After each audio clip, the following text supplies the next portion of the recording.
नमस्कार दोस्तों, स्वागत है आपका स्टडी फॉर सिविल सर्विसेज में। फ्री वीडियो के लिए चैनल को तुरंत सब्सक्राइब कर लीजिए और नोटिफिकेशन को जरूर ऑन कर लेना। हमारा फ्री वाला टेलीग्राम ये वाला ग्रुप जरूर से जरूर ज्वाइन कर लीजिएगा। नमस्कार दोस्तों, एक बार फिर से आपका बहुत बहुत स्वागत है स्टडी फॉर सिविल सर्विसेज में। और मैं एसके त्रिपाठी आज आप सभी के साथ जो हमारी daily current affairs news analysis की सीरीज है उसको यहां पर बाइलिंगुअल मैनर में कंटिन्यू करूंगा, कवर करूंगा। और जैसा कि दोस्तों आप सभी देख पा रहे होंगे स्क्रीन में कि ये जो आपकी न्यूज होती है वो आपके सारे लीडिंग सोर्सेस से कलेक्ट किए जाते हैं, उसके बाद आप लोगों को यहां पर उपलब्ध कराया जाता है, जो आप लोगों के लिए सारे एग्जाम्स के पॉइंट ऑफ व्यू से स्पेशली फॉर यूपीएससी, सीएसई और जो भी आपके स्टेट पीसीएस के एग्जामिनेशंस होते हैं उनके लिए प्रीलिम्स और मेंस दोनों ही पर्सपेक्टिव में ये सीरीज आप लोगों के लिए बहुत ही ज्यादा लाभदायी सिद्ध होगी। इसलिए आप लोग इस सीरीज को लगातार सतत रूप से रिवीजन करते हुए देखें, जिसका लाभ आप स्वयं अनुभव करेंगे एग्जाम हॉल में। मैं यहां पर आप लोगों को ये डेली एश्योर करता हूं। और आगे चलने से पहले दोस्तों मैं आप सभी को बता देना चाहता हूं कि स्टडी फॉर सिविल सर्विसेज के पेड कोर्सेज चल रहे हैं, जिनके बारे में डिटेल्स में जानकारी आप इन नंबर्स पे कॉल करके जान सकते हैं और उन्हें ज्वाइन करके आप उनका महत्तम लाभ भी अर्जित कर सकते हैं। साथ ही दोस्तों अगर अभी तक आपने हमारा फ्री टेलीग्राम चैनल जो कि करंट अफेयर से रिलेटेड स्पेसिफिक चैनल है @ऑफ ओनली करंट अफेयर्स के नाम से, चैनल के नाम से ही है, अगर आप लोगों ने उसे ज्वाइन नहीं किया है तो जरूर ज्वाइन कर ले, क्योंकि जो भी इंपॉर्टेंट अपडेट्स और नोटिफिकेशंस होते हैं वो वहां पर आप लोगों को फ्री ऑफ कॉस्ट प्रोवाइड कराए जाते हैं। तो आइए आगे की ओर चलेंगे और आज का पहला न्यूज आर्टिकल देखेंगे हम लोग। आज का जो पहला न्यूज आर्टिकल है वो टाइफून गोनी को लेके है और ये जो आपके चक्रवात वगैरह है वो आपका कोर जीएस 1 पेपर में ज्योग्राफी का पार्ट है।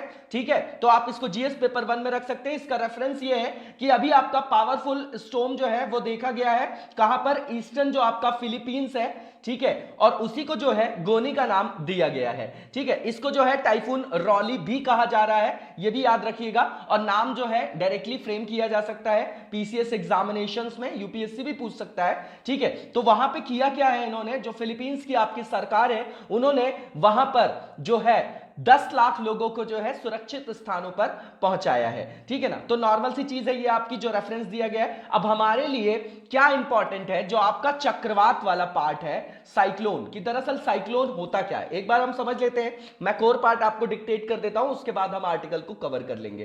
तो जो चक्रवात है आपका एक तरीके का एटमॉस्फेरिक जो है आपका डिस्टर्बेंस या वायुमंडलीय विक्षोभ है, जिसमें आप अगर एयर की मूवमेंट देखेंगे, पवन की अगर आप उसमें मूवमेंट देखेंगे तो नदर्न हेमिस्फीयर की बात करेंगे अगर आप, तो वहां पर घड़ी की दिशा के विपरीत, मतलब एंटी क्लॉकवाइज वहां पर मूवमेंट देखा जाता है। और अगर सदर्न हेमिस्फीयर की बात करें तो वहां पर क्लॉकवाइज देखा जाता है मूवमेंट, किसका, पवन का। अब समझिएगा क्या होता है कि जो आपका चक्रवात है इसमें जो आपका सेंट्रल वाला पार्ट होता है, जैसे अगर आप देखेंगे, अगर ड्रॉ करेंगे डायग्राम का, तो आपने देखा होगा कि जैसे मान लीजिए डायग्राम बनाने की कोशिश करता हूं मैं यहां पर, मान लीजिए ये जो आपका बीच वाला एरिया होता है ना, ये आपका बोला जाता है चक्रवात की आंख। मतलब ये जो कंपैरेटिव ये आपका शांत क्षेत्र होता है और इसकी बगल में जो आपका क्षेत्र होता है वहां पर जो हवाएं होती हैं उनका आरोहण जो है वो ऐसे होता जाता है। ठीक है ना, दोनों तरफ आप ऐसे समझिएगा।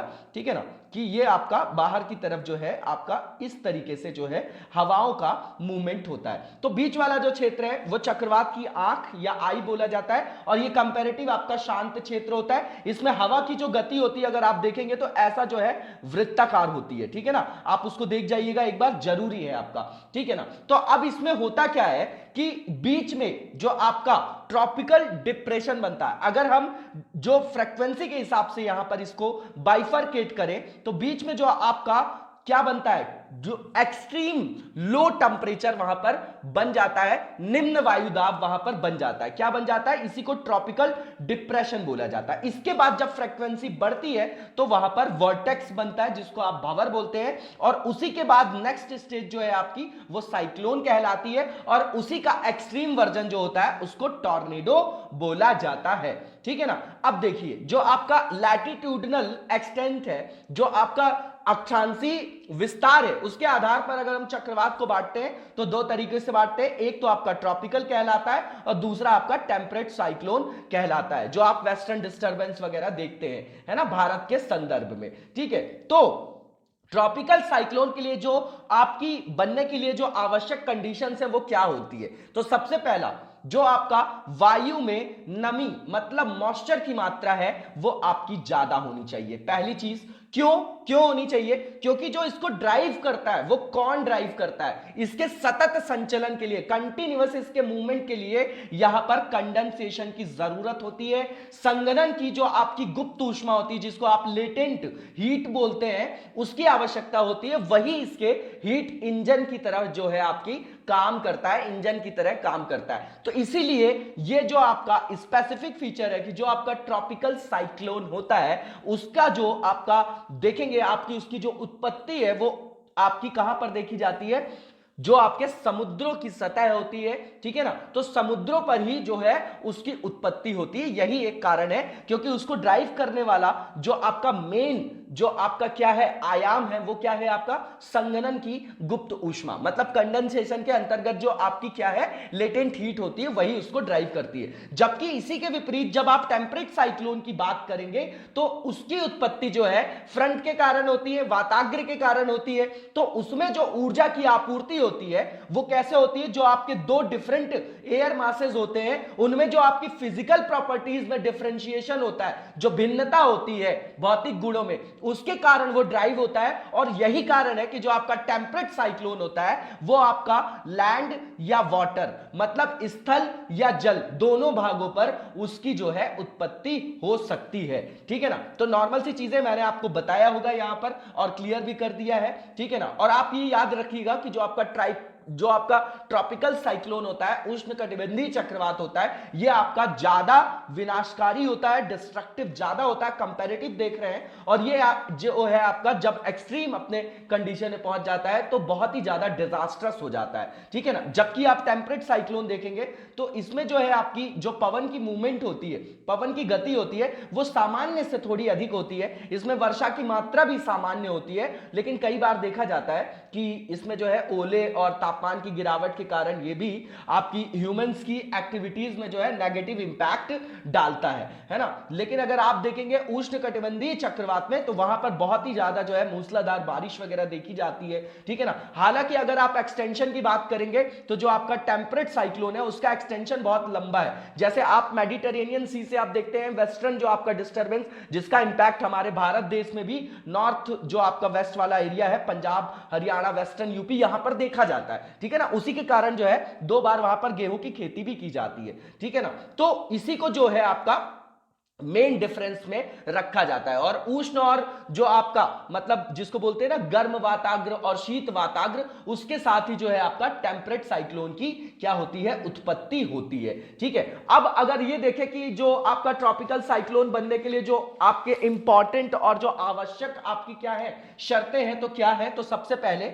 आप 2-4 चीजों को नोट डाउन भी कर सकते हैं। सी सरफेस जो आपका टेम्परेचर होता है वो आपका 26 डिग्री सेल्सियस से ज्यादा होना चाहिए, ताकि जब एयर जब आपकी गर्म होगी, वायु जब गर्म होगी तभी तो नमी की जो आपकी मात्रा है मॉइस्चर की उसकी आपूर्ति करेगी, वही उसका हीट इंजन है। क्योंकि जो आपकी संघनन की गुप्त ऊष्मा है, जो आपकी कंडेंसेशन की लेटेंट जो आपकी हीट है, उसी के कारण तो आपका क्या होगा? वायु का अपसरण होगा, आउटफ्लो होगा, ठीक है ना। और इसके लिए जो आपका कहां पर उत्पत्ति होती है इसकी जो आपका ट्रॉपिकल साइक्लोन है तो 25 डिग्री नॉर्थ से लेकर 20 डिग्री साउथ तक का जो आपका एक्सटेंशन है जो आप ग्लोब में देखते हैं, है ना, वहां पर होता है। लेकिन याद रखिएगा 7 डिग्री नॉर्थ से 7 डिग्री साउथ के बीच में इसकी उत्पत्ति नहीं होती। कारण यह है कि वहां पर जो आपका कोरियोलिस फोर्स है वो जो है आपका क्या होता है? कोरियोलिस फोर्स जो है वहां पर नेग्लिजिबल होता है, इसलिए वहां पर जो है इसकी उपस्थिति नहीं होती है, ठीक है ना। क्योंकि इसको ड्राइव करने के लिए कोरियोलिस फोर्स जो है वो इंपॉर्टेंट है, ठीक है ना। तो ये जो नॉर्मल सी चीजें मैंने आपको बता दिया है। और इसमें जो आपकी जब भी कोरियोलिस बल की जो पर्याप्त उपलब्धता नहीं होगी वहां पर आपकी नहीं देखा जाएगा। क्यों? मतलब उत्पत्ति नहीं देखी जाएगी ट्रॉपिकल साइक्लोन की, क्योंकि जो आपका कारण यह है कि जो आपका इक्वेटोरियल एरिया है ना वहां पर आपके कोरियोलिस फोर्स जो होता है कम होता है, तो वहां पर उष्णकटिबंधीय चक्रवात की उत्पत्ति नहीं होती है, ठीक है ना। तो कहने का मतलब कोरियोलिस फोर्स जो है वहां पर पावरफुल होना चाहिए, नहीं तो वहां पर उत्पत्ति नहीं होगी आपकी किसकी? चक्रवात की। इसके बाद इसका नामकरण वगैरह होता है, ठीक है ना। तो वो जगह के हिसाब से किया जाता है। उसी तरीके से जैसे यहां पर गोनी है तो कहीं पर उसको बोल दिया जाता है कि भैया ये चक्रवात है आपका, तो कहीं पर बोल देंगे आपको टॉर्नेडो है, तो वो उसकी इंटेंसिटी के हिसाब से और रीजन वाइज जो है उसका नामकरण किया जाता है। ये 2-4 स्टेज आप याद रखिएगा। एक इंपॉर्टेंट ये भी आपका फाइंडिंग है कि जो आपकी चक्रवात होता है वो आपके तटों पर जाके जो है वो समाप्त हो जाता है। कारण क्या होता है कि वहां पर जो है उसका जो कनेक्शन है आपका, जो इसका हीट इंजन है, ठीक है ना, गुप्त ऊष्मा जो है, जो संघनन हेतु जो नमी की आपूर्ति करता है, उससे कनेक्शन उसका टूट जाएगा क्योंकि वो लैंड वाले एरिया में हो जाएगा। तो जो उसका विध्वंसकारी क्षमता होती है वो समाप्त होने लग जाती है। जो उसका डिजास्टर्स आपका फीचर है वो वहां से डिस्कनेक्ट हो जाएगा, तो वो उसका खत्म हो जाता है। और जहां पर भी साइक्लोन बनता है उसके साथ ही उसके ऊपर जो आप कंडीशन देखेंगे वो एंटी साइक्लोनिक देखेंगे। एंटी साइक्लोनिक का मतलब ही होता है कि चक्रवात के अगर सेंटर में आपका क्या था, लो टेम्परेचर था, तो वहां पर उसका हाई टेम्परेचर देखा जाएगा। ठीक है ना, आप इस तरीके से उसको कनेक्ट करिएगा। तो जो और इसकी जो आपका यूएन का मेट्रोलॉजिकल जो डिपार्टमेंट है वो असाइन करता है इनके नामकरण के लिए। ठीक है ना, इसमें जो कैटेगरीज भी हैं जिसको बांटा जाता है कैटेगरी 1, 2, 3, 4, 5 के रूप में इंटेंसिटी के हिसाब से। तो अगर पवन की गति आपकी 100 किलोमीटर से अधिक होती है पर आवर के हिसाब से तो उसको बोला जाता है आपको कैटेगरी 1 में। अगर 100 से 150 किलोमीटर के बीच है तो उसको कैटेगरी 2 में रखा जाता है। 150 से 200 के बीच में है तो कैटेगरी 3 और 200 से 250 के बीच में कैटेगरी 4 और जो आपकी 5th कैटेगराइजेशन किया गया है वो 250 किलोमीटर से ऊपर की स्पीड को बोला जाता है। ठीक है ना, और किसी भी वायुमंडलीय विक्षोभ को जो है आपके तब तक उष्णकटिबंधीय चक्रवात नहीं किया जाता, इंपॉर्टेंट पॉइंट है, तब तक उसको ट्रॉपिकल साइक्लोन नहीं कहा जा सकता जब तक उसकी जो है गति कम से कम जो है कितनी 33 किलोमीटर पर आवर से अधिक नहीं हो जाती, तब तक उसको साइक्लोन नहीं कहा जाता है। ठीक है ना, इसको याद रखिएगा। और इसका जो है डायग्राम वगैरह भी एक बार देख जाइएगा। जैसे मान लीजिए ऐसी आपकी मूवमेंट है इसमें, तो ये जो आपका ये वाला पार्ट होता है और ये वाला पार्ट, इसको जो है दीवार बोला जाता है और बीच वाली पार्ट को जो है इसके आई बोला जाता है। ठीक है ना, और सीधा सीधा इसका जो है क्लाइमेटोलॉजी पे सीधा सीधा प्रभाव है क्योंकि बादल, वर्षा, तापमान, आर्द्रता, पवन की गति, इन सबको आप कनेक्ट कर सकते हैं। तो बहुत सारी चीजें मैंने क्लियर कर दी है और आप लोग इसको एक बार रिवाइज कर जाइएगा, है ना। इस पे जो है आपके अपने नोट्स बने होने चाहिए, जरूरी है। और इसी के साथ जो है एक क्वेश्चन आप राइट डाउन करके दिखाइएगा कि चक्रवात की उत्पत्ति किस तरीके से होती है और जो उसके साथ ही जो है कंपैरेटिव एनालिसिस, तुलनात्मक अध्ययन करिएगा आप ट्रॉपिकल साइक्लोन का और टेम्परेट साइक्लोन का। ठीक है ना, दोनों का। और इसमें यह बताइएगा कि ट्रॉपिकल साइक्लोन जो है क्या कारण है कि तटों पर आकर समाप्त हो जाते हैं। बिल्कुल बेसिक क्वेश्चन है, लिखा करिए आप लोग। ये सब चीजें हमें भी ड्राइव करती है, हमको भी मोटिवेशन मिलता है, वही आपको फायदा देगा जो आप लिखेंगे, याद रखिएगा, है ना। पढ़ी हुई चीजें जो है सस्टेन नहीं करती हैं, एक बार लिख देंगे आप तो दिमाग में वो चीजें व्यवस्थित रूप से सेट हो जाती हैं। अब हम देखते हैं इनके आर्टिकल को कि ये क्या लिखा गया है यहां पर। अब देखिए यहां पर लिखा गया है कि ये जो आपका ट्रॉपिकल स्टॉर्म है has turned into a hurricane with a wind speed of 215 kilometre per hour. ठीक है ना, देखिए कैटेगराइजेशन ही तो है, उसके कारण जो है नामकरण किया जाता है, वहां पर नॉर्मल सी चीज है। ठीक है ना, near the centre and a maximum speed of about 295 kilometre per hour. तो देखिए कैटेगरी 5 में आ गया, ये जो मैक्सिमम वाला था 250 के ऊपर की स्पीड है इसकी देखी जा रही है। ठीक है ना, इसके बाद आप देखेंगे कि जो आपका पगासा है उसके अनुसार ये जो आपका क्या है भयंकर तूफान है, वो राजधानी के साथ साथ जो मनीला है आपका फिलीपींस की जो आपकी कैपिटल है, उसके साथ साथ जो आपके साथ के वहां के एरिया है, क्षेत्र है, वहां पर भारी वर्षा के साथ साथ हल्की से मध्यम वर्षा लाएगा। ये नॉर्मल सी चीज है, जिससे जो है वहां पर कैपिटल में बाढ़ और भूस्खलन का खतरा बढ़ जाएगा। देखिए ये क्या करती हैं कि जो बाकी सब जो आपकी डिजास्टर होते हैं वो उनको क्या कर देता है, उनके लिए कैटलिस्ट का काम करेगा, उनकी भी इंटेंसिटी को बढ़ा देता है। तो इस तरीके की भी घटनाएं वहां पर देखी जा सकती हैं। ऐसी ये वहां पर संभावना बता रहे हैं कि बाढ़ और भूस्खलन का खतरा जो है वहां पर बढ़ गया है। अब इसके बाद ये यहां पर बता रहे हैं कि भैया व्हाट आर जो है आपके ट्रॉपिकल साइक्लोन्स की क्या होते हैं आपके उष्णकटिबंधीय चक्रवात। तो अब तो आप लोगों को सब पता चल गया होगा, ये बताएंगे 5 कैटेगरीज है, अपन ने देख लिया है। और जब यहां पर बोल रहे हैं विंड स्पीड जो होता है in rotating system reach 39 miles per hour जिसको बोल रहे हैं, तो उसको हरिकेन बोला जाता है। ठीक है ना, मैंने आपको ये सारी चीजें बता दिया है। और उसके बाद जो है आपका ट्रॉपिकल स्टॉर्म का ही नामकरण बता रहे हैं, जो हम लोगों ने कैटेगराइजेशन देखा है उसी के हिसाब से ये बता रहे हैं। And when the wind speed reach 74 mile per hour these tropical storms can be classified as tropical cyclones और hurricanes. They originate in the oceans of tropical regions. The favorable conditions for their origin and development are as follows। तो ये सारी चीजें हमने discuss कर ली है, आप उन्हीं चीजों को याद रखिएगा कि अगर जब तक 33 किलोमीटर पर आवर से ऊपर की इनकी स्पीड नहीं होती है तब तक इनको उष्णकटिबंधीय चक्रवात नहीं बोला जाता है। और आपको पता है कि 250 से जो आपका ऊपर की जो आपका 5th नंबर का कैटेगराइजेशन है उसमें जो है आपके उसको क्या बोला जाता है, हरिकेन वगैरह में डिवाइड किया जाता है। अब इसके लिए जो इंपॉर्टेंट जो आपकी परिस्थितियां हैं, सबसे पहले इन्होंने बता दिया प्रेजेंस ऑफ कोरियोलिस फोर्स, क्योंकि डाइवर्जन ही नहीं होगा ना, अगर कोरियोलिस फोर्स नहीं होगा तो बीच वाला जो आपका शांत क्षेत्र है वो बनेगा कैसे, वही कारण है। उसके बाद सी सरफेस टेम्परेचर 27 डिग्री सेल्सियस होना चाहिए, वो भी बिल्कुल ठीक है, आपका सेंटीग्रेड है। जो आपका लो एयर प्रेशर एरिया होना चाहिए, ठीक है ना, लो एयर प्रेशर एरिया होना चाहिए, बिल्कुल ठीक बात है आपका, क्योंकि बीच वाला जो आपका एरिया होता है वहां पर आप इस तरीके की कंडीशंस देख सकते हैं। ऊपर से जो आपका लास्ट यहां पर चीज बता रहे हैं कि difference in the speed of vertical winds, तो नॉर्मल सी चीज है, आप इसको देख जाइएगा।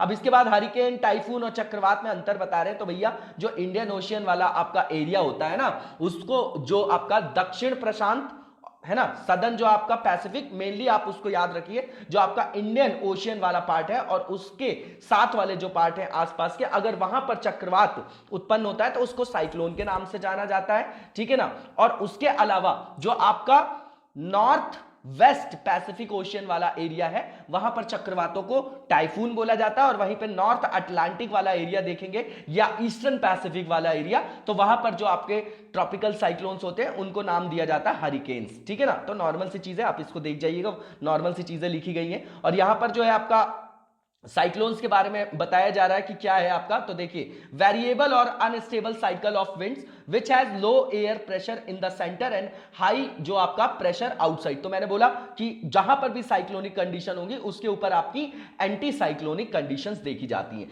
और इसके बाद बताया जा रहा है कि जो साइक्लोन है usually the centre of low air pressure, repetition है आपका, और उसके बाद जो इक्वेटोरियल लाइंस होती हैं इसमें are centred around it and the high pressure is on the periphery or outward region causing the winds to move from the periphery towards the center at a cyclic speed। तो normal सी चीज है भैया कि जहां पर आपकी cyclonic condition होंगी सेंटर में, तो आपकी जो उसी के साथ एंटी साइक्लोनिक आपकी क्या देखी जाती है, कंडीशंस देखी जाती है, और उसी के साथ आपका एयर का मूवमेंट देखा जाता है, क्योंकि बीच वाला जो पार्ट होता है वहां पर एक्सट्रीम लो प्रेशर जिसको डिप्रेशन बोल रहे थे हम लोग, तो जब वो वैसी कंडीशन होती है तो बाहर से जो आपकी ठंडी हवाएं होती है वो उतनी तेजी से उसको भरने के लिए आती है, और जितना आपका एयर के बीच में जितना भी टेंपरेचर डिफरेंस होता है, जितना ज्यादा टेंपरेचर डिफरेंस होगा उतनी ज्यादा वहां पर स्पीड देखी जाएगी, किसकी, पवन की। नॉर्मल सी चीजें एक बार देख जाइएगा और क्वेश्चन जरूर बताइएगा आप लोग लिख के। और ये जो है आपका डायग्रामेटिक यहां पर रिप्रेजेंटेशन दिया गया है, इसको देख जाइएगा आप लोग, ठीक है ना। क्लासिफिकेशन जो मैंने बताया है आपको वो याद रखिएगा, वो इंपॉर्टेंट है। इसके बाद जो आपका नेक्स्ट आर्टिकल है वो आपका minimum requirements for annual MBBS admission regulation 2020 के बारे में है, ठीक है ना। तो इंस्टीट्यूट से रिलेटेड है, आपका शिक्षा से रिलेटेड आपका टॉपिक है, जीएस पेपर 2 में आप इसको रख सकते हैं। और यहां पर जो है नॉर्मल सा आपका रेफरेंस दिया गया है कि जो नेशनल मेडिकल कमीशन है आपका, कौन है, नेशनल मेडिकल कमीशन, उसके द्वारा यहां पर एमबीबीएस में जो आपके एडमिशन वगैरह होता है उससे रिलेटेड एनुअल जो आपके एडमिशन होते हैं उससे रिलेटेड आपका रेगुलेशन 2020 के लिए जो आपकी मिनिमम रिक्वायरमेंट्स है उनको यहां पर नोटिफाई किया गया है। ये तो हमारे लिए क्या हो गया आपका जो रेफरेंस है। और इसके द्वारा जो आपका मेडिकल काउंसिल ऑफ इंडिया था, है ना, जो है आपका, उसके जो आपके मेडिकल कॉलेज के लिए जो आपका न्यूनतम या मिनिमम स्टैंडर्ड जो आप बोलते हैं, जो आपका मेडिकल कॉलेज के लिए जो आपका न्यूनतम मानक आवश्यकताएं थी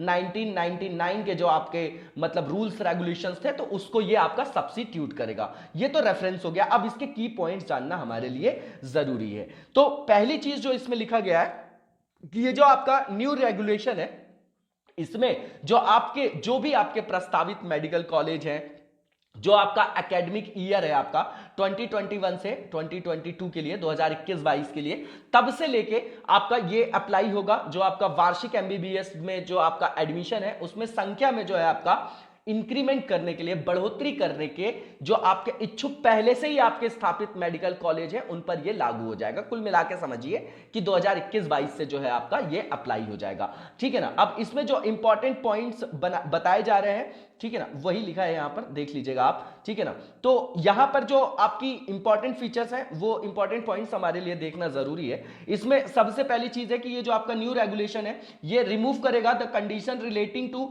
land limits required for a medical college and its associated hospitals. कहने का मतलब ये कि जो भी आपके मेडिकल कॉलेज हैं और उनसे संबद्ध जो आपके शैक्षणिक अस्पताल होते हैं, आप देखते हैं ना मेडिकल कॉलेज के पास ही आपका जो है आपका वहां पर क्या होता है, एजुकेशनल जो है आपका इंस्टीट्यूट भी वहीं पर है मेडिकल का, और वहीं पे आपको हॉस्पिटल्स होते हैं जहां पर वो प्रैक्टिस वगैरह भी करते हैं, ठीक है ना। तो इसके लिए जो आपकी रिक्वायर्ड जो आपकी कंडीशंस थी कि आवश्यक भूमि सीमा थी उसको, उसकी शर्त को हटा दिया गया ताकि ज्यादा से ज्यादा जो है यहां पर हमारे यहां इस इंफ्रास्ट्रक्चर को जो है प्रमोट किया जा सके, है ना, लोग आगे आए और उस तरीके से मेडिकल कॉलेजेस की स्थापना की जा सके, ठीक है। इसके बाद आप देखेंगे कि यहां पर जो है स्किल्स लैबोरेटरी जो है वो वहां पर क्या बनाया गया है, मैंडेटरी बनाया गया है कि कौशल प्रयोगशाला की आप वहां पर क्या करेंगे, स्थापना करेंगे क्योंकि वहां पर जो है छात्रों को अच्छे से ट्रेनिंग दिया जा सके, ठीक है ना। इसलिए नॉर्मल सी चीज है, ये आपका जो है की पॉइंट्स में बता रहा हूं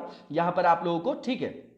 इसके बाद आप देखेंगे कि यहां पर जो नेक्स्ट पॉइंट है उसमें लिखा गया है कि जो मेडिकल आपकी चिकित्सा कोई भी यूनिट है, मेडिकल की आपकी कोई भी यूनिट है, तो उसको वहां पर जो भी आपका एजुकेशनल फील्ड है, शैक्षणिक क्षेत्र है, तो उसमें प्रशिक्षण के तौर पर उसको क्या किया गया है, परिभाषित किया गया है। कुल मिला के आप देखिए कि वहां पर जो है स्किल डेवलपमेंट, वहां पर जो है ट्रेनिंग, इन सब पे जो है फोकस किया जा रहा है, ठीक है ना। तो यहां पर साफ साफ लिखा है कि in this the medical unit is described as training of medical teachers in the educational field, ठीक बात है। उसके बाद आप देखेंगे कि keeping the increasing tension between medical students and hostels living in the college in mind, it is envisages to start student counselling services, ठीक है ना। तो यहां पर जो है स्टूडेंट जो आपकी काउंसलिंग सर्विसेज की बात की जा रही है। इसके बाद इस नए नोटिफिकेशन में बताया जा रहा है कि मैंडेटरी बनाया गया है किसी भी न्यू इंस्टीट्यूट के लिए to have been active as a fully functional 300 bed multi specialty hospital for at least 2 years at the time of application for their establishment as a new medical जो आपका college है। तो normal सी चीज है, आप इसको देख लीजिएगा। इंपॉर्टेंट जो है यहां पर कंडीशंस बताई जा रही है। इसके बाद मैंने आपको पहले ही बता दिया कि यहां पे फुल्ली इक्विप्ड जो आपकी स्किल लैब होगी ट्रेनिंग स्टूडेंट्स के लिए, ठीक है ना, उसके निर्माण की अनुमति दी गई है यहां पर, ठीक है। इसके बाद यहां पर मैंडेटरी बनाया गया है कि it is now mandatory to have 2 new educational departments in medical college hospitals under this emergency medical services and जो आपका साइकोथेरेपी जो आपका डिपार्टमेंट है and rehabilitation department will be open. बिल्कुल ठीक बात है, इसको देख जाइएगा, बिल्कुल कंटेक्चुअल पार्ट है आपका। और इस नोटिफिकेशन की क्या नेसेसिटी थी उसके बारे में यहां पर बताया जा रहा है कि आखिर क्या जरूरत पड़ी कि इसको यहां पर रखा गया है। तो it permits the better utilisation and relaxation of available resource and also facilitate modern education technology tools to achieve quality education even if the number of such resources less. तो सीधी बात है, संसाधनों का जो है आपका वाइज यूज, तार्किक प्रबंधन, तार्किक जो है आपका उसका उपयोग किया जाना, इससे संदर्भित है आपका ये। और यहां पर जो है आपका क्वालिटेटिव अप्रोच जो है अपनाया जा रहा है कि वहां पर गुणवत्ता में जो है आपके सुधार किया जा सके, ठीक है ना। वहां पर मॉडर्न जो है आपकी एजुकेशन की जो आपकी टेक्नोलॉजी टूल्स है उसके द्वारा जो है क्वालिटी एजुकेशन को हमको क्या करना है, अचीव करना है। तभी हमारे यहां स्वास्थ्य से संदर्भित जो आपकी अवसंरचना है वो आपकी क्या होगी, उसमें जो है क्वालिटेटिव जो है इंप्रूवमेंट देखा जा सकेगा। नॉर्मल सी चीज है। इसके बाद जो आपका नेशनल मेडिकल कमीशन है इसके बारे में बताया जा रहा है, इंपॉर्टेंट है आपका। इसकी जो स्थापना की गई है इसका उद्देश्य क्या है, मुख्य रूप से जो आपका मेडिकल एजुकेशन है पूरे भारत देश में उसके अंतर्गत जो है चिकित्सा शिक्षा में सुधार लाने के लिए किया गया है। और ये आपका न्यूली जो है फॉर्म किया गया है जो आपकी पूर्व जो आपकी रेगुलेटरी आपका इंस्टीट्यूट था, जो आपका मेडिकल काउंसिल ऑफ इंडिया था, उसको इसने सब्स्टिट्यूट जो है करेगा, उसका ये स्थान लेगा। तो हाल ही में आपका जो केंद्र सरकार है, सेंट्रल गवर्नमेंट है, उसके द्वारा जो आपके सुरेश चंद्र शर्मा है, उनकी अध्यक्षता में 33 मेंबर्स से युक्त आपकी जो है आपकी राष्ट्रीय चिकित्सा आयोग को अधिसूचित किया गया है। इसका जो कार्यकाल होगा वो 3 वर्ष का होगा, 3 इयर्स का होगा। और राष्ट्रीय चिकित्सा आयोग में जो है आपके चेयरपर्सन होंगे, अध्यक्ष होंगे, ठीक है ना, प्लस आपके 10 जो है आपके वो क्या है, एक्स ऑफिशियो या पदेन सदस्य बोल सकते हैं, और इसमें 22 जो है आपके वो अंशकालिक सदस्य होंगे, और इनकी सबकी नियुक्ति जो है सेंट्रल गवर्नमेंट के द्वारा किया जाएगा। अब इसके कार्य क्या क्या होंगे वो आप देख लीजिए, यहां पर कार्य के बारे में जानना ज्यादा जरूरी है, नॉर्मल सी चीजें, सेंस ऑफ ह्यूमर से, क्योंकि देखिए आप जो भी आपके इंस्टीट्यूट्स वगैरह होंगे मेडिकल से रिलेटेड, जो भी आपके प्रोफेशनल्स होंगे मेडिकल्स के, तो उनको रेगुलेट करने के लिए जो पॉलिसी मेकिंग का काम करेगा वो कौन करेगा, यही करेगा ना भैया, जो आपका नेशनल मेडिकल आपका कमीशन है, राष्ट्रीय चिकित्सा आयोग। उसके बाद जो भी आपकी हेल्थ वाला जो सेक्टर है आपका, है ना, हेल्थ सर्विस सेक्टर की अगर बात करें हेल्थ के अंतर्गत, तो वहां पर ह्यूमन रिसोर्स की, मानव संसाधन, और जो भी आपकी बेसिक इंफ्रास्ट्रक्चर से रिलेटेड जो आपकी नीड्स होंगी, बुनियादी ढांचे से संबंधी आवश्यकताएं होंगी, उनका असेसमेंट कौन करेगा, तो यही करेंगे भैया। उसके अलावा जो आपके प्राइवेट मेडिकल इंस्टीट्यूट्स हैं, वहां पर 50% जो आपके स्थान होंगे, उनके लिए जो आपका शुल्क निर्धारण के लिए गाइडलाइंस भी ये जारी करेगा। उसके साथ ही जो भी विधेयक के तहत जो भी नियम बनाए गए हैं, उसके द्वारा क्या स्टेट के जो आपके चिकित्सा परिषद हैं वो उसका कंप्लायंस जो है किस तरीके से कर रहे हैं, अनुपालन कर रहे हैं कि नहीं कर रहे हैं, उसको भी सुनिश्चित कौन करेगा, तो ये आपका राष्ट्रीय चिकित्सा आयोग ही करेगा, ठीक है ना। तो ये नॉर्मल सी चीज है। इसके बाद हम नेक्स्ट आर्टिकल की तरफ आगे बढ़ेंगे, जो आपका किससे रिलेटेड है, गिलगिट बाल्टिस्तान से रिलेटेड है। देखिए यहां पर ये आपका आईआर का मुद्दा है और काफी पुराना है। मैंने बोला हमेशा जो है घटनाएं जो है आपकी वो चेंज होती है, फंडामेंटल्स कभी भी चेंज नहीं होता। अब आईआर में जो आपका इंडो पाक जो आपका रिलेशन है, उसके साथ ही आप यहीं पर जो है आपका चाइना फैक्टर देखते हैं, ठीक है ना, इसको देखने की जरूरत होती है। तो हम हमेशा देखते हैं कि वहां पर संप्रभुता का मुद्दा है, चाहे आप सीपीईसी की बात करिए, चाहे आप गिलगिट बाल्टिस्तान की बात करिए, है ना, तो वहां पर जो है वो भारत के संदर्भ में जो है आपके वो एक समस्या का प्रतीक है, तो हमेशा न्यूज में आपकी ये बना रहता है। अब वापस से मैं एक बार आपको ब्रीफ करता हूं कि जब जब मैं आपको बोलता हूं कि इंडो पाक रिलेशन आप देखेंगे तो किस फ्रंट पे देखेंगे भैया, एक तो इंडस वाटर ट्रीटी जो है हमेशा, मतलब वाटर डिस्प्यूट जो है, रिवर डिस्प्यूट हमेशा बना रहता है किसी ना किसी मुद्दे को लेके, ठीक है ना। लेकिन जो इंडस वाटर ट्रीटी है वो जो आपकी 1960 की है, वर्ल्ड बैंक के मीडिएशन से वहां पर समझौता हुआ था, तो ये आपकी वर्ल्ड की सबसे जो है एक तरीके की मॉडल जो है आपकी ट्रीटी मानी जाती है, क्योंकि इसमें जो है भारत ने बहुत अच्छे से यहां पर जो है कॉपरेट किया था पाकिस्तान के साथ। लेकिन लगातार पाकिस्तान अपनी आदत से बाज नहीं आ रहा, तो फिर प्रधानमंत्री ने वहां पर जो है, प्रधानमंत्री जी ने वहां पर संबोधन दिया, भाषण में बोला कि भैया पानी और जो है आपका एक एक साथ जो है पानी और खून नहीं बह सकता, क्योंकि टेररिस्ट जो आपकी टेररिस्ट से रिलेटेड एक्टिविटीज है उसको तो एक्सपोर्ट करता ही, और किसी न किसी कारण से जो है वो चाइना के इन्फ्लुएंस में जो है हमेशा, उसका खुद की तो मंशा है ही है, ऊपर से चाइना भी उसको प्रोवोक करता रहता है, तो हमेशा जो है क्रिएट करता रहता है किसी ना किसी तरीके के सीन। तो इसी में हम अगर मैटर देखें तो एक तो आपका वाटर डिस्प्यूट, ये इंडस वाटर ट्रीटी, और भी आपका झेलम, और भी बहुत सारे जो आपके रातिल वातिल आप लोग नाम सुनते होंगे, तो उससे संदर्भित आपकी टेंशन बनी रहती है। उसके अलावा आपका गिलगिट वाला मैटर है, उसके अलावा बलूचिस्तान है, उसके अलावा मोस्ट फेवर्ड नेशन के संदर्भ में आप देखेंगे सीपीईसी देखेंगे, सर्जिकल स्ट्राइक वगैरह आप लोगों ने देखा होगा एलओसी को लेके। तो यहां पर लेके जो ये सब समस्याएं ये कॉमन है, ठीक है ना, कॉमन है। यहां पर सबसे बड़ी चीज ये है कि मिसट्रस्ट, अविश्वास की जो भावना है, उसके कारण जो है सबसे बड़ी जो है प्रॉब्लम यहां पर बनी हुई है इंडिया और पाकिस्तान के बीच में, ठीक है ना। तो आप बलूचिस्तान वाला मैटर देखेंगे तो उसमें 2016 में इंडिपेंडेंस डे में हमारे जो प्रधानमंत्री उन्होंने कहा भी था कि वहां पर जो है ह्यूमन राइट्स का जो है वायलेशन हो रहा है, वहां पर बालूच जो है आपकी ट्राइब रहती है, बलूचिस्तान जो आपका एरिया है वो आपका पाकिस्तान, अफगानिस्तान और ईरान, इसके बीच में आपका कॉमन एरिया है, ठीक है ना। और आप ऐसा समझिएगा कि वहां पर जो आपकी मतलब जो आपका एरिया है बलूचिस्तान वाला, वो पाकिस्तान का जो आपका पंजाब वाला प्रांत है, सिंध वाला प्रांत है ना, बलूचिस्तान वाला आपका प्रांत है, और नॉर्थ वेस्ट आपका फ्रंटियर है जिसको आप खैबर पैख्तूनख्वा बोलते हैं। तो कहने का मतलब यह है कि बलूचिस्तान जो आपका प्रांत है वो सबसे बड़ा एरिया है लेकिन लीस्ट डेवलप्ड एरिया है, ठीक है ना, वहां पर। तो वहां पर वो बोल रहा है कि अगर नई नई किसी भी तरीके की वहां पर जो है आपका वहां पर प्रोजेक्ट्स वगैरह वो लगाता है तो वो भारत के लिए समस्या वाला आपका क्या है, एक इशू है ना, समस्या वाला आपका पार्ट है। जैसे आप ग्वादर पोर्ट देखेंगे ना तो वो आपका जो है आपका बलूचिस्तान पाकिस्तान में ही है, और उसी से जो लगभग 100 किलोमीटर की डिस्टेंस में देखेंगे तो चाबार पोर्ट है ईरान वाला। तो भैया हमको जो है एक्सेस लेने से वहां पर क्या कर रहा था, हमेशा हर्डल्स क्रिएट कर रहा था, आपको पता है। तो उसी को जो है आप उस समस्या के रूप में देखिएगा।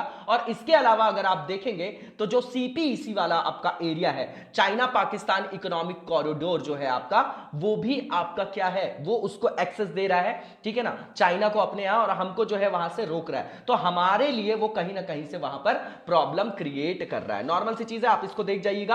अब गिलगिट बाल्टिस्तान की बात करते हैं हम, और ये मैंने इतनी चीजें इसीलिए बताई है क्योंकि वो कनेक्टिविटी में, ये जो आपका गिलगिट बाल्टिस्तान वाला जो एरिया है आपका, वो सीपीईसी से रिलेटेड है, ठीक है ना। और इसी के थ्रू जो है वो बोल रहा है कि भैया हम गिलगिट बाल्टिस्तान को जो है पांचवा जो है आपका प्रांत बनाना चाहते हैं। प्रांत इसीलिए बनाना चाहते हैं क्योंकि भैया हमारी सोवरेनिटी को वो वहां पर क्या कर रहे हैं, नेगेटिवली इंपैक्ट डाल रहे हैं, और चाइना को जो है एक्सेस दे रहे हैं, क्योंकि जो भारत का जो आपका संप्रभु क्षेत्र है वहां से जो है वो होकर जा रहा है। क्योंकि जब आप भारत के मैप में देखेंगे, ठीक है ना, जो अगर आप मैप में देखेंगे ऊपर वाले एरिया में, तो यहां पर आपका पीओके है, यहां पर आपका एलओसी है, और उसी के नीचे आपका जेएनके वाला पार्ट है। इधर चाइना हो गया, ये आपका गिलगिट बाल्टिस्तान बिल्कुल लगा हुआ एरिया है, और यहां पर एक्सेस दे रहा है। तो चारों तरफ से जो आपकी बोलते हैं ना कि चाइना की स्ट्रिंग ऑफ पल्स बोल लीजिए, उसको घेरने की नीति बोल लीजिए, आप कंटेनमेंट बोल लीजिए, तो उस तरीके से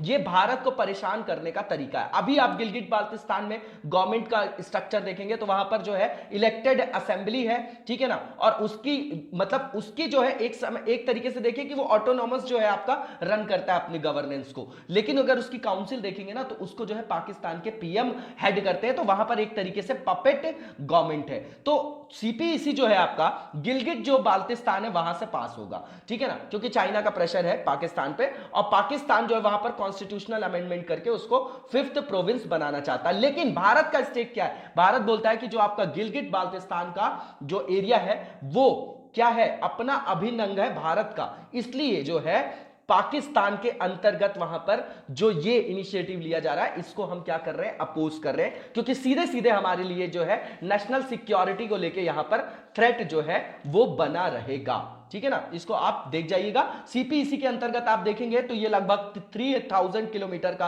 प्रोजेक्ट है ना, चाइना पाकिस्तान जो आपका इकोनॉमिक कॉरिडोर है। तो काशगर जो आपका एक एरिया है, जिनजियांग जो आपका प्रांत है चाइना का, अशांत क्षेत्र भी है वो वहां का, तो वहां से वो स्टार्ट होके इस्लामाबाद, देन कराची, देन ग्वादर, ठीक है ना। तो ये पीओके वाले क्षेत्र से पास होगा, समझ रहे हैं आप। जो गिलगिट बाल्टिस्तान वाला जो क्षेत्र है वो आपका पीओके क्षेत्र से पास होगा, इसीलिए भारत का वहां पर ऑब्जेक्शन है, ठीक है ना। और वहां पर जो है ओपनिंग वगैरह भी कर दिया उन्होंने पार्शियली, देखेंगे आप तो इंपोर्ट एक्सपोर्ट वहां से चल भी रहा है, ठीक है ना। आप चाइना का तो एग्रेशन देख ही रहे हैं कि सारे एरिया में मलक्का स्टेट से लेके आप देखेंगे तो इंडोनेशिया, मलेशिया, ये जो आपका एरिया है वो मेन आपका जो वर्ल्ड का ट्रेड होता है इस एरिया से होता है, आपको पता है, चोक पॉइंट्स है आपके। तो भैया ये सीपीईसी बना के भी वो पूरी तरीके से घेरने का ही उसका संदर्भ है, ठीक है ना। तो चाइना अगर इस क्षेत्र में आ जाता है तो पीओके में जो हमारा बॉर्डर डिस्प्यूट है उससे भारत पर प्रेशर बढ़ेगा कि नहीं बढ़ेगा। तो इस संदर्भ में आप लोगों को इस टॉपिक को देखना है। इसके बाद हम अब आर्टिकल को देख लेते हैं। तो यहां पर पाकिस्तान ने अनाउंस कर दिया है द ग्रांट ऑफ इंटरिम और provincial status to Gilgit Baltistan in response to which India has opposed Pakistan move. अब एक बात बताइए, मुद्दा तो ये जो है 3-4 साल से है, पूछा आज जा रहा है। तो मैं हमेशा बोलता हूं ना कि मुद्दे जो है आपके वही रहते हैं, घटनाएं जो है आपकी वो बदल जाती है। तो 5वें प्रांत के रूप में जो है इसको बनाने की कोशिश कर रहा है। सारी चीजें मैंने आपको यहां पर डिक्टेट कर दी है, ठीक है ना। पीओके वाला आप एरिया देखेंगे तो आपको पता है ना, जिसको पाकिस्तान ऑक्यूपाइड कश्मीर बोला जाता है, वहां पर सेल्फ गवर्निंग स्टेट है आपका पाकिस्तान का, और वहां पर आप देखेंगे कि वो भी ऑटोनॉमस जो है स्टेट वहां पर क्या होता है, गवर्न होता है। और पीओके को फॉर्मल स्टेटस आज तक पाकिस्तान के संविधान में नहीं दिया गया है। पाकिस्तान में पीओके को बोलते हैं कि आजाद कश्मीर है वो आपका, ठीक है ना। याद रखिएगा, पीओके को अभी भी वहां पर फॉर्मल स्टेटस नहीं दिया गया है पाकिस्तान में संविधान में, ठीक है ना। बाकी आप एलओसी के बारे में जानते होंगे, जो सीज फायर आपकी लाइन है, शिमला एग्रीमेंट, इन सब के बारे में आप लोगों ने सुन रखा होगा। 1948 में जो आपका कबीलाई आक्रमण हुआ था, उसी के कारण जो है ये एरिया अभी तक क्या है, डिस्प्यूटेड जो है वो बना हुआ है ना।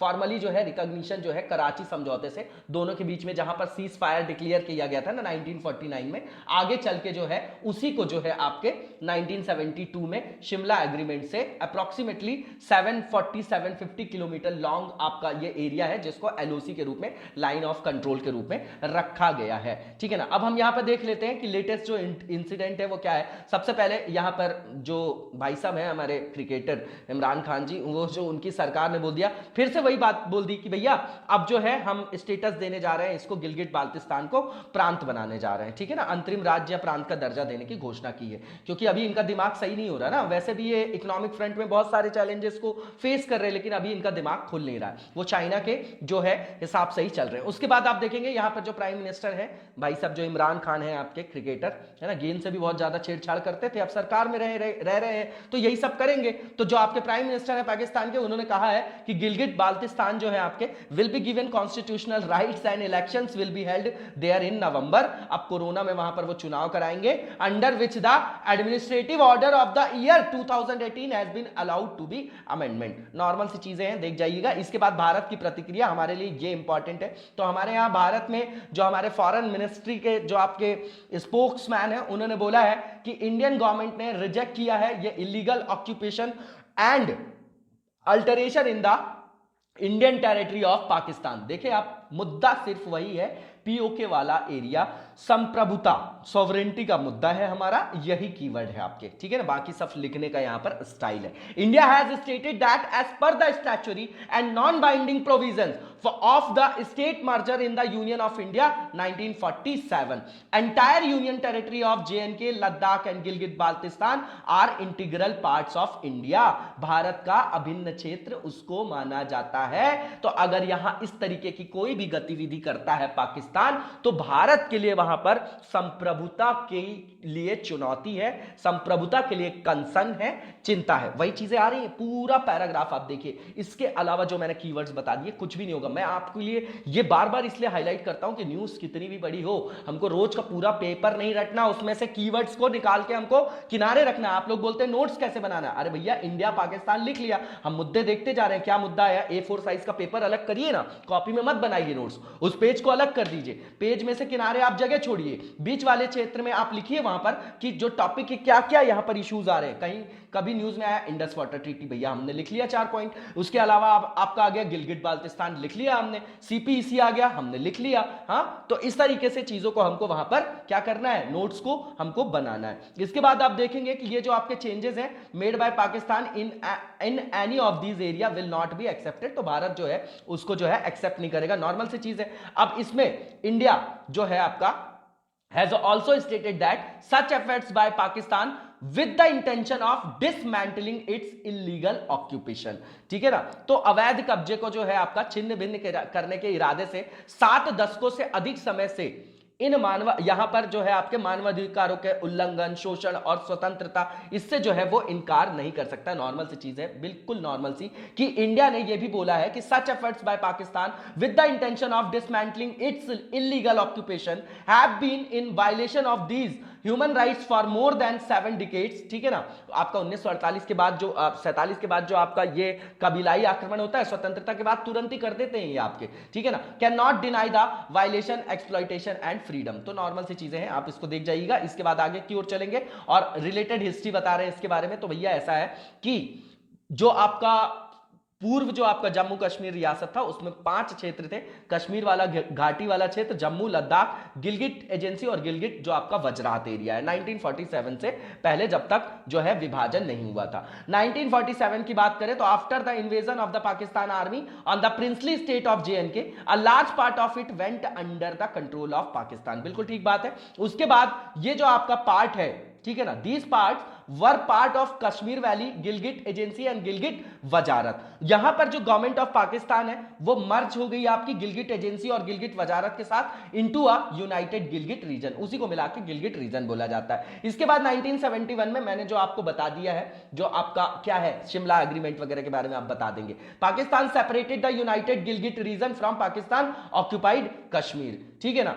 पाकिस्तान ने इसका नाम रखा united Gilgit region, the northern territory और the northern areas of Pakistan and directly took it under its control. तो भैया अपने जो है वो कंट्रोल में उस क्षेत्र को रखा है। मैंने आपको बताया कि उसकी काउंसिल का हेड होता है, वो उसको चेयर करता है और उसी तरीके से वहां पर शासन चलाया जाता है। 2009 में ये जो आपका Gilgit Baltistan empowerment and self governance order impose किया गया पाकिस्तान के द्वारा, किस रीजन में, नॉर्दर्न रीजन में और नॉर्दर्न एरियाज में, and after this the region was renamed Gilgit Baltistan. तो नॉर्मल सी चीज है, मैप में देख जाइएगा, बहुत अच्छा सा मैप बना हुआ है, कलरफुल है ना, तो आप इसको देख जाइएगा। ये जो आपका एरिया मैंने पहले ही डिक्टेट कर दिया वैसे भी आप लोगों को। अब आगे की ओर चलेंगे और जो नेक्स्ट हमारा न्यूज है उसको देखेंगे। ये जीएस पेपर 3 से लिंक्ड होगा आपका। बल्क ड्रग्स पार्क की बात की जा रही है। यहां पर सेंट्रल गवर्नमेंट ने बोला है कि देश भर में 3 तरीके के ऐसे पार्क जो हैं वो स्थापित किए जाएंगे, ठीक है ना। हिमाचल प्रदेश केंद्र सरकार की इस योजना के तहत जो है एक बल्क ड्रग्स पार्क की मांग कर रहा है, बोल रहा है कि भैया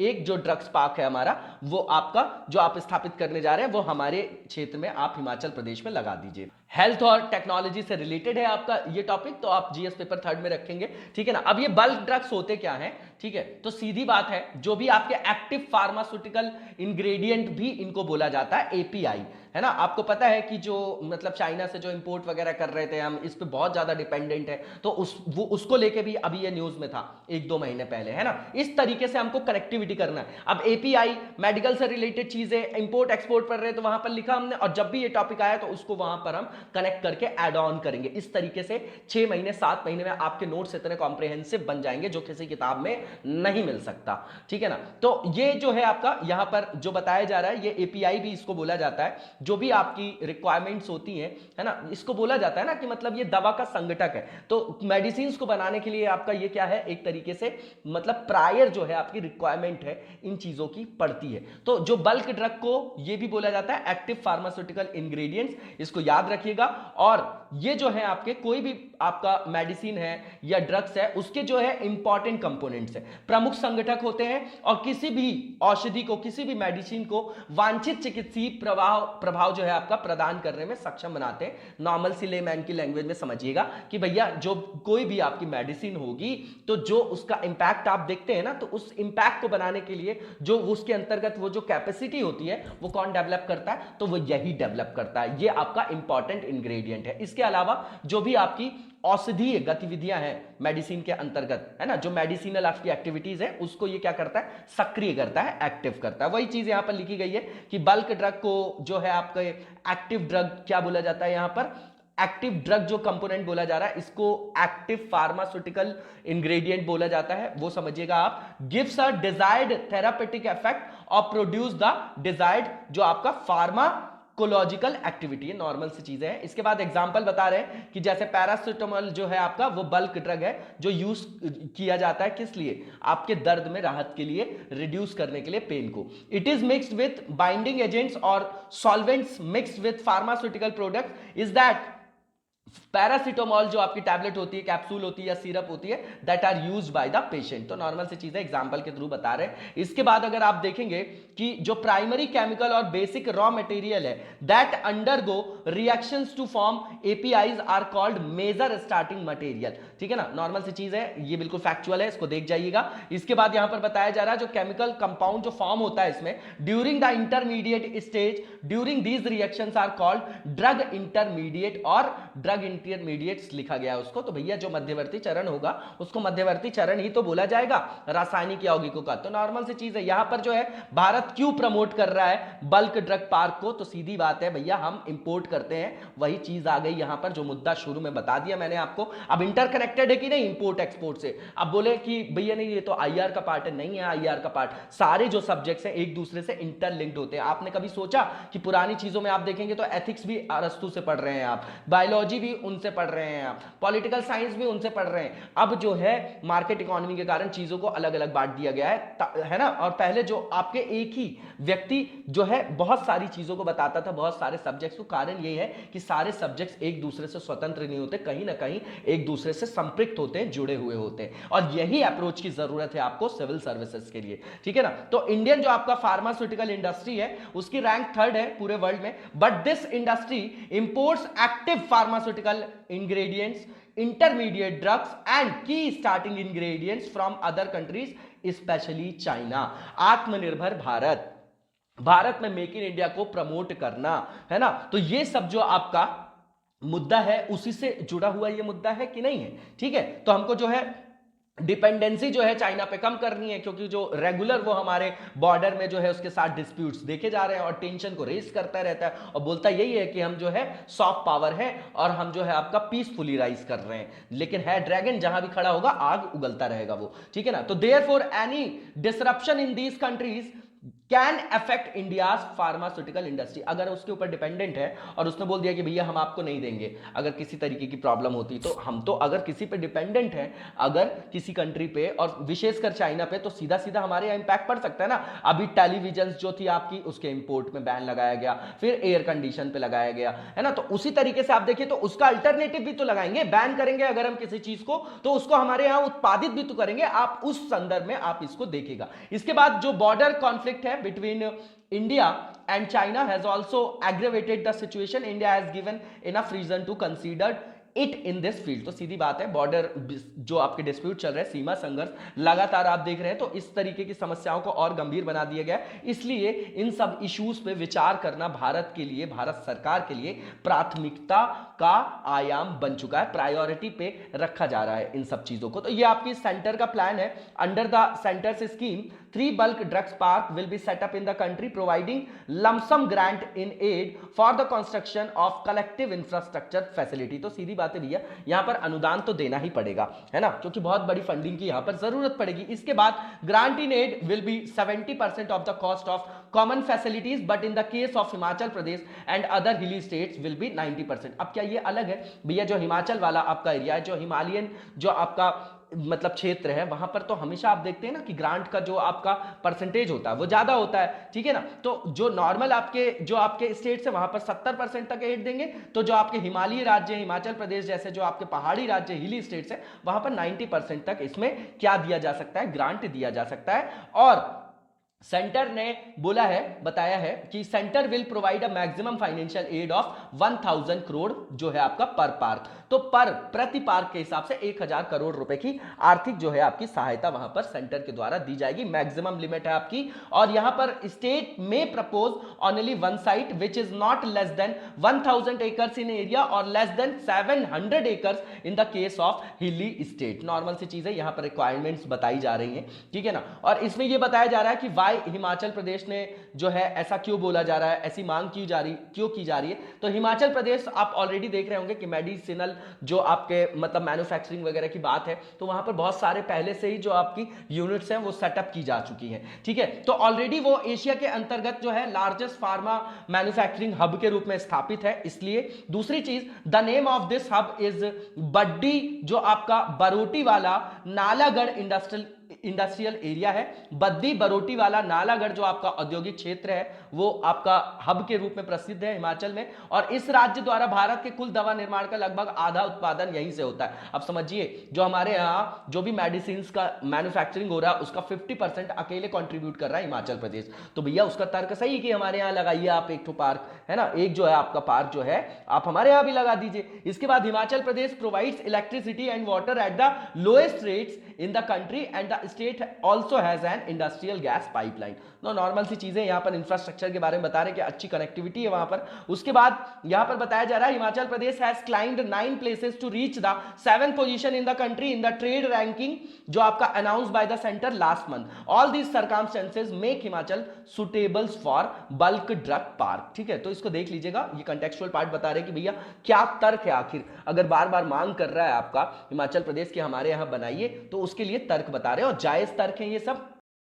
नेक्स्ट आर्टिकल की तरफ हम आगे बढ़ेंगे और जो नेक्स्ट आर्टिकल है हमारा वो नेशनल क्राइम जो है आपका साइबर क्राइम जो है रिपोर्टिंग पोर्टल के बारे में है। इंपॉर्टेंट है, सिक्योरिटी से रिलेटेड आपका मुद्दा है। जो साइबर सिक्योरिटी वगैरह आप लोग सुनते हैं पेपर थर्ड में, जो इंटरनल सिक्योरिटी और उससे संदर्भित जो आपकी भूमिका है साइबर सिक्योरिटी से रिलेटेड, मनी लॉन्ड्रिंग वगैरह जो आपका टॉपिक है उसी से संदर्भित आप इसको समझिएगा। तो recently the union ministry of home affairs is directed after examining the complaints received by all the states on national cyber crime reporting portal, ठीक है ना, ये आपका cybercrime.gov.in है, रजिस्टर्ड देम एज FIR। तो उन्होंने बोला भैया अब जो भी आपकी साइबर क्राइम से रिलेटेड आपकी शिकायतें हो रही है तो उसकी जांच करने के बाद आप FIR जो है उनका रजिस्ट्रेशन करने के लिए उन्होंने वहां पर निर्देशित किया है ना। जो भी आपकी शिकायतें मिलती है राष्ट्रीय साइबर क्राइम रिपोर्टिंग पोर्टल के अंतर्गत, ठीक है ना। तो इस तरीके का जो है वहां पर क्या किया गया है, डायरेक्शन दिया गया है सेंट्रल गवर्नमेंट की जो आपकी क्या है मिनिस्ट्री है, मिनिस्ट्री ऑफ होम अफेयर्स, ठीक है। नॉर्मल सी चीजें रेफरेंस है।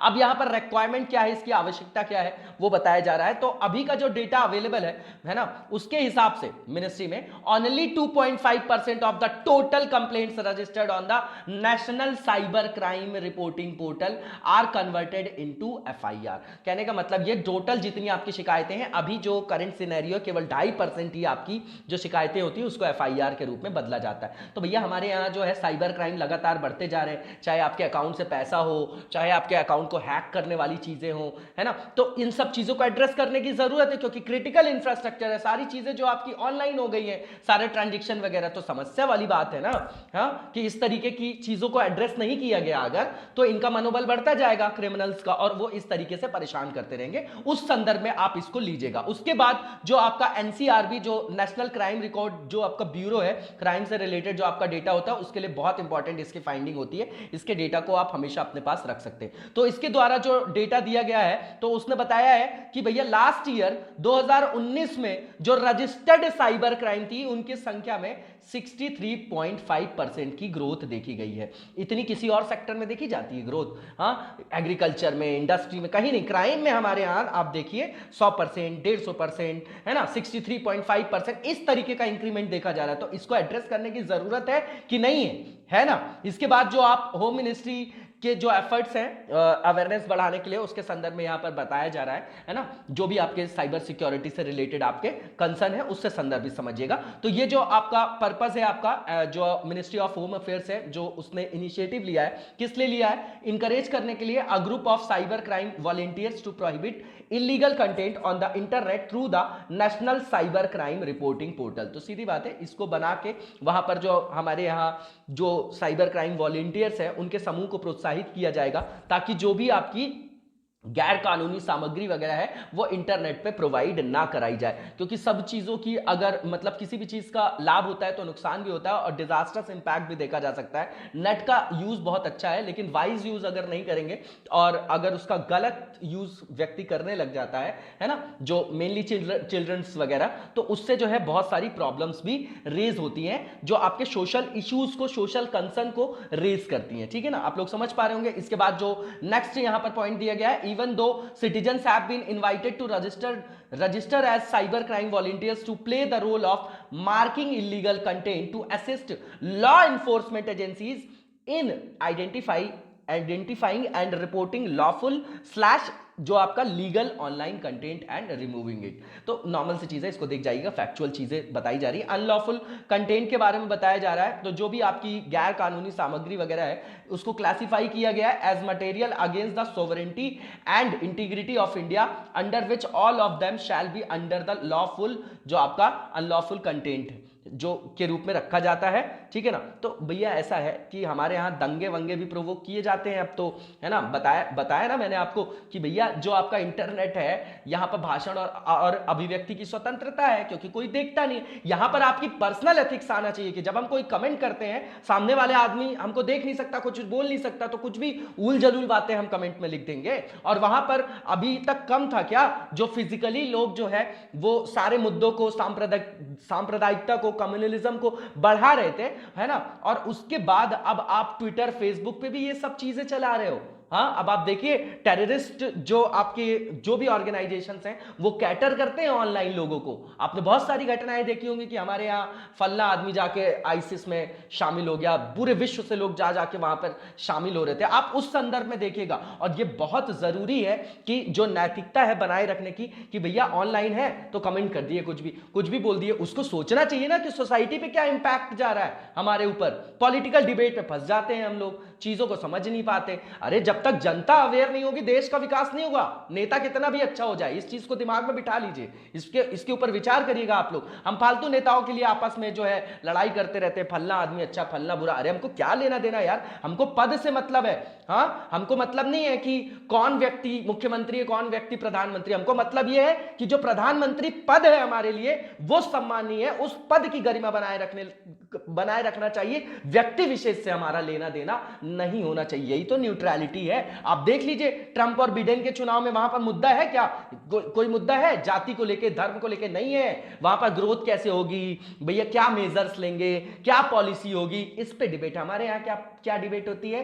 हाँ, मंदिर मस्जिद ये सब चीजें होती है ना। तो आप लोग देख जाइएगा, इसको नॉर्मल सी चीज है। और मैं किसी भी धर्म को प्रमोट नहीं करता हूं। हिंदुस्तान भारत है, भारत सभी का है, सभी भारतीय हैं। धर्म और जाति बाद में आती है, सबसे पहले आपका देश आता है। इस चीज को आप दिमाग में मतलब बसा लीजिए, क्योंकि आप लोग तो इंटेलेक्चुअल लोग हैं ना, आप लोग तो पढ़े लिखे लोग हैं और समझदार हैं। आप लोग जब ऐसी चीजों को कन्वे करेंगे तब तो लोगों में अवेयरनेस आएगी। चलिए आगे की ओर चलेंगे और देखेंगे इसमें क्या क्या जो है आपके आयाम बताए गए हैं, जो आपके अनलॉफुल, जो आपकी क्या है कंटेंट के रूप में जिनको क्लासिफाई किया गया है। तो पहला ये कि those who are against India's defence, सीधी बात है। दूसरा ये be against the security of the state. तीसरा be against friendly relations with foreign states. उसके बाद created for the purposes of disturbing public order, work to spoil communal harmony, सबसे बड़ी चीज है। रिलेटेड टू सेक्सुअल अब्यूज, जैसे आप child pornography वगैरह देख रहे थे तो उसके अंतर्गत आरंभ इनिशिएटिव वगैरह लिया गया है, ठीक है ना। ये चीजें भी बहुत ही ज्यादा घृणास्पद है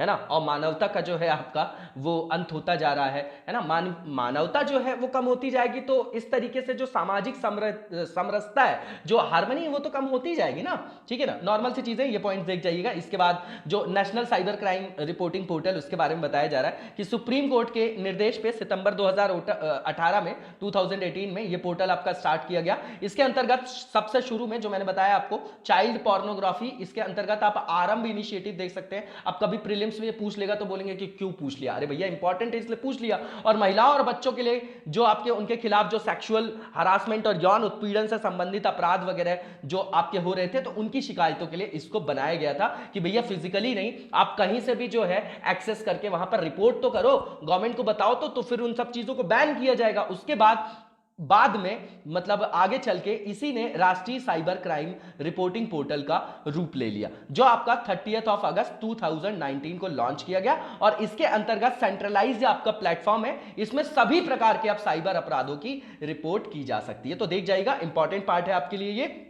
इसके बाद नेक्स्ट आर्टिकल देखेंगे, ये भी आपका इकोनॉमी से रिलेटेड जीएस पेपर 3 का पार्ट है। Increase in GST collection. अब हमारा यहां पर क्या धर्म बनता है एज एस्पिरेंट कि भैया एक बार हम जीएसटी को पूरी तरीके से रिवाइज कर ले, ठीक है ना। तो जीएसटी के प्रमुख प्रावधान क्या हैं और इन किन प्रावधानों को लेके वहां पर राज्य और संघ के बीच में, सेंटर और स्टेट के बीच में जो है वो चुनौतियां बनी हुई हैं, उसको लेके आप एक क्वेश्चन जो है लिख के बताइएगा मेंस पर्सपेक्टिव में, ठीक है ना। और जो उसका संगठन वगैरह है, काउंसिल वगैरह का कैसे निर्णय होता है, क्या उसमें लूप होल्स है ना, उन सब चीजों को एड्रेस करिएगा। या फिर आप सीधे सीधे लिख सकते हैं कि जीएसटी जो है कोऑपरेटिव फेडरलिज्म को बढ़ाने में कहां तक अपनी भूमिका का निर्वहन करता है, कहां तक रिस्पॉन्सिबल है जीएसटी भारत में कोऑपरेटिव फेडरलिज्म को बढ़ाने में। इसको आप फिस्कल कोऑपरेटिव फेडरलिज्म भी बोल सकते हैं, ठीक है ना। फिस्कल जो है आपका, क्योंकि ये राजकोष से रिलेटेड आपका आयाम है ना, इस तरीके से एक क्वेश्चन को आप यहां पर लिख के बताइएगा। तो यहां पर बताया गया है जो रेवेन्यू है आपका जीएसटी के अंतर्गत वो एक्सीडेड हो गया है, मतलब बढ़ गया है वो 1.05 लाख करोड़ इन अक्टूबर। यूपी से मतलब अप हो गया है, यूपी नहीं है सॉरी, ये आपका अप हो गया है 10% फ्रॉम अ ईयर अर्लियर। तो भैया पहले साल, जो पिछले साल की बात कर रहे हैं कि लास्ट ईयर ये आपका जो भी था उससे बढ़ के ये आपका 10% जो है, एक साल पहले आपका 10% जो था आपका ध्यान दीजिएगा, मतलब 10% बोल रहे हैं यहां पर कि वो अप हो गया है लास्ट ईयर के हिसाब से। तो ये जो आपका इंक्रीमेंट देखा जा रहा है जीएसटी में, ये हाईएस्ट रिकॉर्ड किया गया है सिंस फरवरी 2020, ठीक है ना। तो इसमें इंक्रीमेंट हो गया, कितना हो गया ये हमारे लिए इंपॉर्टेंट नहीं। अब इंक्रीमेंट हो गया है तो उसके अंतर्गत जो इंपॉर्टेंट पॉइंट्स हैं वो हम देख लेंगे। तो सबसे पहले बताया है इन्होंने कि जो फाइनेंस मिनिस्ट्री का डेटा है कि जो ग्रॉस आपका जीएसटी रेवेन्यू कलेक्ट किया गया अक्टूबर में, वो आपका 1 लाख जो है आपका 1 लाख के ऊपर, आपका 1 लाख करोड़ से भी ऊपर है आपका, ठीक है ना। तो 105 करोड़ लिखा गया है यहां पर, मतलब 1,05,155 जो आपका करोड़ रुपए है वो आपका 10.25% हाइयर है देन अ ईयर एगो, है ना, and 10.1% higher than the indirect tax revenue in सितंबर। तो ये जो है आपका ठीक है 10% आप याद रख सकते हैं कि अधिक है, राउंड फिगर में 10.25% याद करने की जरूरत नहीं होती, एग्जैक्ट डेटा अप्रोक्सीमेटली लिखा जाता है वहां पर मेंस की आंसर राइटिंग में। इसके बाद जो जीएसटी रेवेन्यू ग्रोथ की बात कर रहे हैं, आपकी मंथ की बात बता रहे हैं जुलाई अगस्त सितंबर में, तो भैया 14% -8% 5% बता रहे हैं respectively, clearly shows the trajectory of recovery of the economy. तो भैया ये बोल रहे हैं कि अर्थव्यवस्था में जो आपकी रिकवरी का ये सीधा सीधा आपका क्या है आयाम है, नॉर्मल सी चीज है। इसके बाद टोटल रेवेन्यू जो अर्न किया है स्टेट गवर्नमेंट और सेंट्रल गवर्नमेंट ने in the month of October, वो 44,285 44,285 करोड़ है एंड 44,839 करोड़ है रिस्पेक्टिवली क्रमशः। तो देख जाइएगा, ये नंबर याद करने की जरूरत नहीं कितने करोड़ रुपए वहां पर इकट्ठा हुआ है। इसके बाद राज्यों में अगर बात करें तो आंध्र प्रदेश और छत्तीसगढ़ ने रिकॉर्ड हाईएस्ट वहां पर रेवेन्यू कलेक्शन दिखाया है जीएसटी के अंतर्गत। जो कलेक्शन है आपका 26%, उसके बाद आपका झारखंड में 23% है, राजस्थान में 22%, उड़ीसा में भी 21% देखी गई है यहां पर ग्रोथ जो आपका जीएसटी रेवेन्यू बढ़ा है उसके अंतर्गत बता रहे हैं। और यूनियन टेरिटरीज में जेएनके में जो है वहां पर वृद्धि देखी गई है लगभग जो आपका 21% है। तो परसेंटेज देख जाइएगा, 26% आपका मतलब छत्तीसगढ़ में देखा गया, झारखंड में 23% है, राजस्थान का 22% है ना, और जो उड़ीसा और जम्मू एंड कश्मीर है आपका वहां पर 21% की ग्रोथ देखी गई है यहां पर कलेक्शन में। इसके बाद आप देखेंगे कि the trend was more mixed in the more industrial developed states with 15% growth in Gujarat, 13% in Tamil Nadu and 5% इन महाराष्ट्र। तो जहां पर जो आपके विकसित औद्योगिक राज्य है वहां पर इंक्रीमेंट नहीं देखा गया जीएसटी में। आप देख रहे हैं यहां पर पैराडॉक्स ही तो है, ये आपका कॉन्ट्राडिक्टरी है, क्यों नहीं बढ़ा वहां पर, इसको एड्रेस करने की जरूरत है कि नहीं है। आपके मोस्ट आपके इंडस्ट्रियल प्रॉस्परस स्टेट्स हैं आपके ये, ठीक है। इसके बाद आगे की ओर चलेंगे और यहां पर मैटर ऑफ कंसर्न क्या है, तो इकोनॉमिस्ट जो है आपके वो मतलब उन्होंने चिंता जाहिर की है over the stability of this current pattern of GST collection, as they believe that the main reason for the increase in the revenue is the festival season and they have expressed apprehension that when this season is over it will come back to the same position in terms of revenue tax collection। तो बोल रहे हैं भैया त्योहार वगैरह था इसलिए collection बढ़ गया है, अगर इसमें जो है समुचित रूप से प्रयास नहीं किया गया तो आने वाले टाइम पे फिर से इसमें गिरावट देखी जा सकती है, नॉर्मल सी चीज है। इसके इंप्लीकेशन क्या है, तो सीधी बात है भैया, जो आपका साइटिंग जो आपकी जीएसटी इनफ्लोज है, it's a clear signs of recovery in the economy after it 23.9% contraction in the first quarter of this year. तो जो संकुचन हो गया था आपको वो जो है वहां पर अब क्या भरपाई देखी जा रही है ना, उस चीज को ये बता रहे हैं, नॉर्मल सी चीजें। यहां पर एक्सपर्ट्स ने ये भी कहा है कि एक्सपेक्टेड है रिडक्शन आपका जीएसटी कंपनसेशन में for states could be lower than the current estimate of 2.35 lakh crore if the revenue momentum remains the same during the rest of 2020-21। तो 2020-21 के लिए बता रहे हैं कि ये अनुमान से इतना कम हो सकता है, देख जाइएगा आप इसको, फैक्चुअल जानकारी है। इसके बाद यहाँ पर डायग्रामेटिक रिप्रेजेंटेशन दिया गया है। इसके बाद हम नेक्स्ट फेज की तरफ चलेंगे और ये हमारा एमसीक्यू का फेज है। पहला जो एमसीक्यू है हमारा 16 साइकी जो आपका एस्टेरॉइड है, क्षुद्र ग्रह है, उससे रिलेटेड स्टेटमेंट बताना कौन सा ट्रू है। तो पहला ये बोल रहे हैं कि जो 16 साइके है आपका वो लोकेटेड है in the asteroid belt between Mars and Saturn. तो भैया बृहस्पति और मंगल के बीच में होता है, शनि जी को कहां ले आया आप, तो पहला स्टेटमेंट गलत है आपका। दूसरा ये कि ये जो आपका एस्टेरॉइड बेल्ट है ये लोकेटेड है अबाउट 370 मिलियन किलोमीटर फ्रॉम अर्थ, बिल्कुल ठीक है आपका।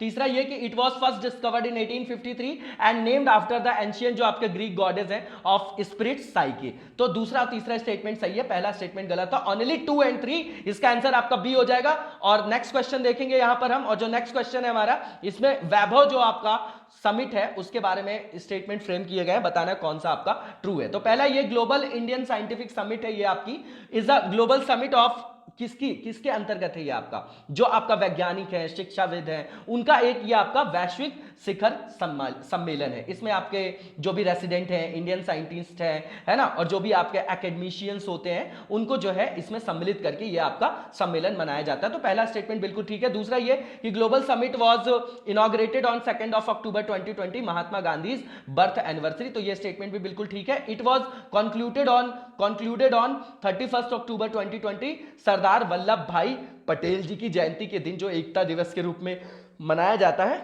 उस दिन जो है इसको कंक्लूड किया गया है। तो बिल्कुल ठीक बात है, इंफॉर्मेटिव क्वेश्चन है आप लोगों के लिए ये आपका, तो ये स्टेटमेंट भी बिल्कुल ठीक है। और लास्ट जो आपका स्टेटमेंट है कि it covered major areas of discussion, quantum technologies, artificial intelligence, machine learning, communication technologies, computational and data science and aerospace आपकी टेक्नोलॉजीज एटसेट्रा। तो जो भी आपकी एमर्जिंग जो आपकी टेक्नोलॉजीज हैं उससे संदर्भित क्षेत्र ये यहां पर बता रहे हैं। इसी पे जो है अब संभावनाएं देखी जा रही हैं कोविड के बाद। ये आर्टिकल अपन कवर कर चुके हैं। तो ये चारों के चारों स्टेटमेंट आपके बिल्कुल ठीक है। इसका आंसर आपका ऑल ऑफ द अबव हो जाएगा। इंफॉर्मेटिव क्वेश्चन था। नेक्स्ट क्वेश्चन देखेंगे, और जो नेक्स्ट क्वेश्चन है हमारा, ये आपके स्टेटमेंट जो यहां पर रखे गए हैं, ये एज्यूथाचन जो आपका अवार्ड है उससे रिलेटेड है, और बताना है कौन सा स्टेटमेंट आपका ट्रू है। तो पहला ये कि 1993 में इसको एस्टैब्लिश किया गया, और ये आपका हाईएस्ट लिटरेरी ऑनर है किसका, गवर्नमेंट ऑफ केरला का, बिल्कुल ठीक है ये। और दूसरा जो स्टेटमेंट है कि ये अवार्ड अभी दिया गया केरला साहित्य, मतलब ये अवार्ड जो दिया जाता है किसके द्वारा दिया जाता है, तो भैया दिया जाता है केरला साहित्य अकेडमी के द्वारा, बिल्कुल ठीक है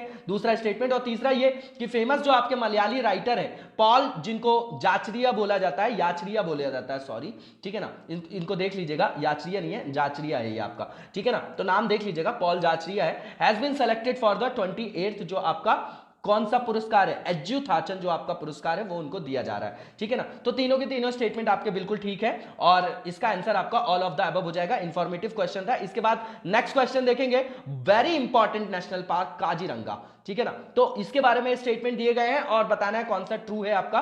तो पहला लिखा गया है कि ये उत्तराखंड में, पहले से गलत कर दिए भैया, नॉर्थ ईस्ट का आपका असम वगैरह, काजीरंगा है ना, जो आपके एक सींग वाले जो आपके गेंडे होते हैं, फिर टाइगर्स को ले लीजिए, बहुत सारी चीजों के लिए आपका फेमस है, ठीक है, बिग कैट्स के लिए। तो ये पहला स्टेटमेंट गलत है क्योंकि असम में है। और दूसरा ये कि काजीरंगा जो नेशनल पार्क है उसको कंक्लूड किया गया है यूनेस्को वर्ल्ड हेरिटेज साइट के रूप में 1985 में, बिल्कुल ठीक है। और लास्ट जो स्टेटमेंट है कि most of the conservation efforts in Kaziranga focus on big 4 species, ठीक है ना, मैं बोल रहा था ना आपको बिग 4 स्पीसीज, राइनो है, एलिफेंट है आपका, सॉरी एलिफेंट है आपका, रॉयल बंगाल टाइगर है, और एशियन वाटर आपका बुफेलो है। तो बिल्कुल ठीक बात है, दूसरा और तीसरा स्टेटमेंट सही है, केवल पहला स्टेटमेंट गलत था और करेक्ट पूछा जा रहा था, इसलिए इसका आंसर आपका ओनली 2 और 3 जो कि सी में दिया गया है वो हो जाएगा, ठीक है। इसी के साथ आज के वीडियो को हम यहीं पर विराम देंगे, नेक्स्ट वीडियो में कल कंटिन्यू करेंगे, तब तक लगातार जबरदस्त तरीके से पढ़ते रहिए। Thank you so much, best of luck.